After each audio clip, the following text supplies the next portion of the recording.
अथ पंच हेत्वाभाषा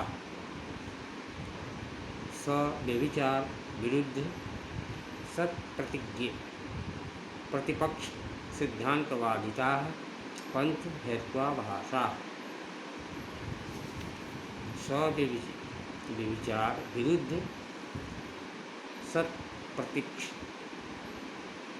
प्रतिपक्ष असिद्ध और बाधित, ये 5 हेत्वाभाष माने जाते हैं। इसके पहले सदहेतु का निरूपण किया गया था।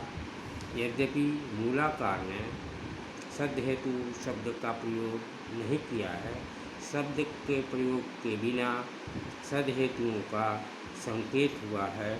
अब हेत्वाभाष असिद्ध हेतु, दृष्ट हेतु, दूषित हेतु का निरूपण करने के लिए उसके पहले उसका भेद बता रहे हैं कि सव्यभिचार हेत्वाभाष के 5 भेद हैं। सव्यभिचार विरुद्ध, दूसरा विरुद्ध, तीसरा सत प्रतिपक्ष, चौथा असिद्ध, 5वां बाधित। हेतु के आभास मात्र को हेत्वाभाष कहा जाता है। यहाँ पर हेत्वाभाष पद में स्थित व्यभिचार आदि दोष परक है।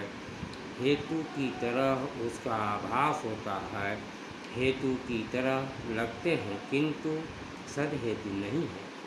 तात्पर्य यह कि जो वस्तुतः हेतु नहीं होता किंतु लक्षण में पठित पंचम्यंत विभक्ति के साम्य से वह हेतु की तरह लगता है, वह हेत्वाभाष है।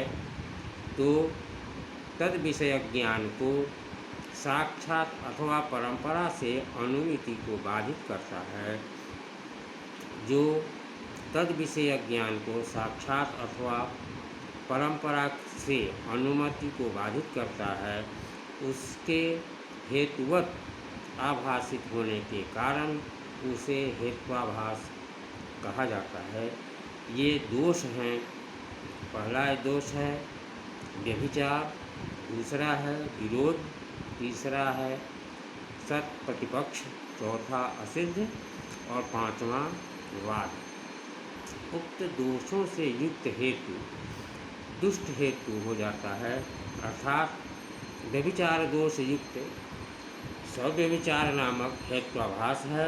इसी तरह विरोध दोष से रहित हेतु विरुद्ध हेत्वाभाष, तीसरा सत प्रतिपक्ष दोष हेतु सत प्रतिपक्ष हेत्वाभाष और चौथा असिद्ध दोष युक्त असिद्ध हेत्वाभाष और 5वां बाध नामक दोष वाला बाधित हेत्वाभाष। अभी यह बतलाते हैं कि हेत्वाभाष पद दोष और दुष्ट उभय परक होता है। जब हेत्वाभाष भाषन्ते इस विग्रह से निष्पन्न हेत्वाभाष का अर्थ होता है दुष्ट हेतु। जब हेतुराभाषा ऐसा समास करके हेत्वाभाष शब्द माना जाएगा तो दोष परक अर्थ होगा। हेत्वाभाष का अर्थ हेतु का दोष माना जाएगा। हेतु का दोष और दोष मुक्त हेतु, ये दोनों अर्थ हेत्वाभाष पद से हो सकते हैं। ऐसे दोष 5 प्रकार के होते हैं। यह बात भी चर्चा की जा चुकी है। अब हम लोग यह बताएंगे कि दोष को जाने के बिना दुष्ट को जानना कठिन है। अतः सर्वप्रथम दोष को जानना जरूरी है। जब दोष को जान लेंगे तब इसके बाद दोष वाला दुष्ट होगा, यह बात समझ में आ जाएगा। अतः हम दोष का सामान्य लक्षण करते हैं कि अनुमिति प्रतिबिंब बंधक यथार्थ ज्ञान विषयकत्व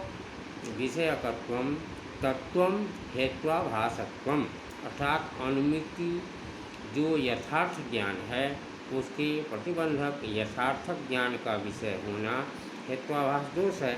और ऐसे दोष वाला भी हेत्वाभास है। कहीं कहीं पर अनुमिति प्रतिबंधक यथार्थक ज्ञान विषयकत्वम इतना मात्र लक्षण किया गया है।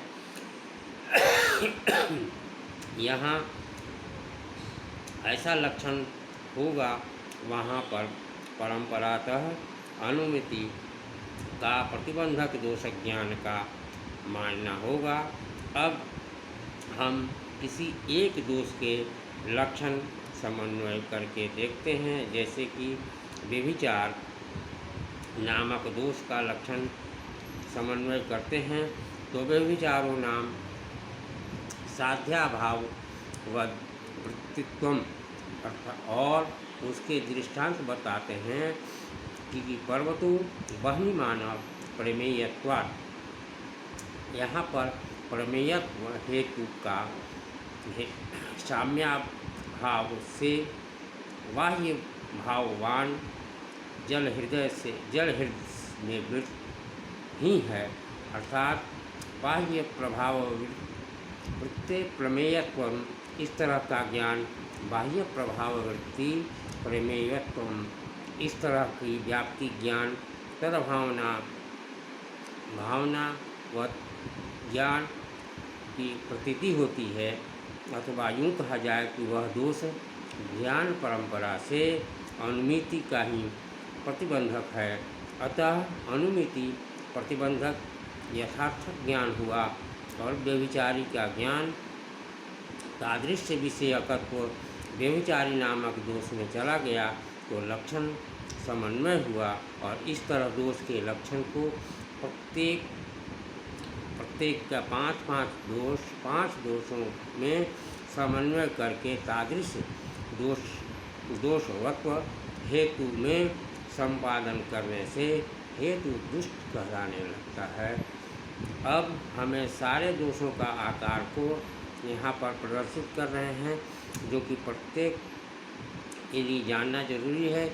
यहाँ सामान्य लक्षण सामान्य कर सकते हैं तो ठीक है, नहीं तो उसकी आवश्यकता नहीं। अति विस्तार होने के भय से लक्षण समन्वय नहीं कर सकते हैं। सर्वप्रथम दोष व्यभिचार है, दूसरा है साध्याभाव वृत्ति हेतु। प्रकृति में देखना हो तो बाह्य भाव वृत्ति प्रमेयत्व यहाँ पर प्रथम दोष है।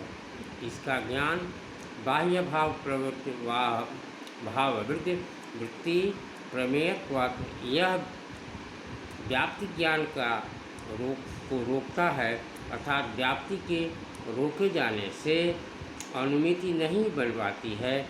और अनुमिति प्रतिबंधक यथार्थ ज्ञान होगा।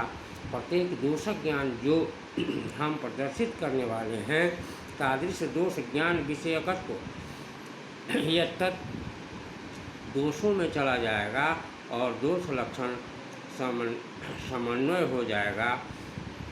दूसरा है असाधारण दोष। साध्य समानाधिकरणों हेतु दृष्टांत के अनुसार नित्य सामान्याधिकरण शब्दत्वम। तीसरा है अनुसंधारी। चौथा है विरोध। पांचवा है सत्य प्रतिपक्ष। छठा असिद्ध। सातवां स्वरूप सिद्ध। ये हेत्वाभावान पक्ष है। और आठवां है व्याप्तत्वात् सिद्धि। और नौवां वाद है। इस तरह से दोष बोलते समय समास युक्त बोलना होगा, असमस्त नहीं। जब उस दोष का आकार बोलेंगे तो असमस्त बोलना होगा।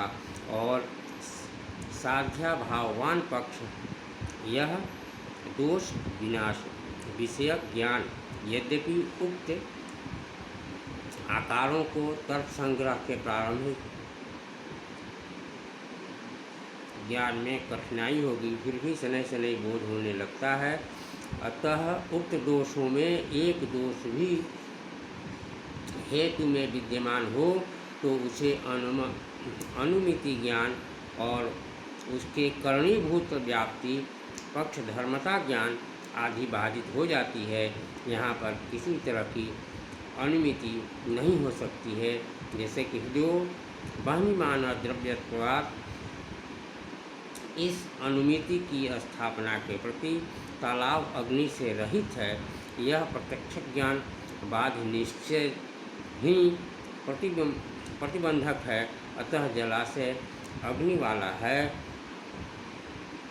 इस तरह की अनुमिति हो ही नहीं सकती, और जलाशय अग्निवाल नहीं है, इस तरह का यथार्थ ज्ञान है।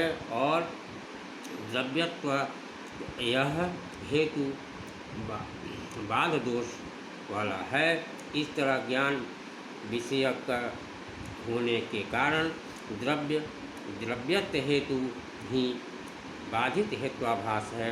अतः पर्वतो बहनीमान प्रमेयत्वात् इस तरह की अनुमिति नहीं होती है, क्योंकि प्रमेयत्व जो हेतु बनता है उस अनुमिति प्रतिबंध व्यभिचार ज्ञान विषयक है, अर्थात प्रमेयत्व हेतु व्यभिचारी इस तरह यथार्थ ज्ञान का विषयक है। अतः इसे हेत्वाभास कहते हैं। और हेतु में अभिचार आदि दोष के ज्ञान को जानते हैं, और जानने पर अनुमिति और व्याप्ति ज्ञान प्रतिबंधक हो जाता है। इति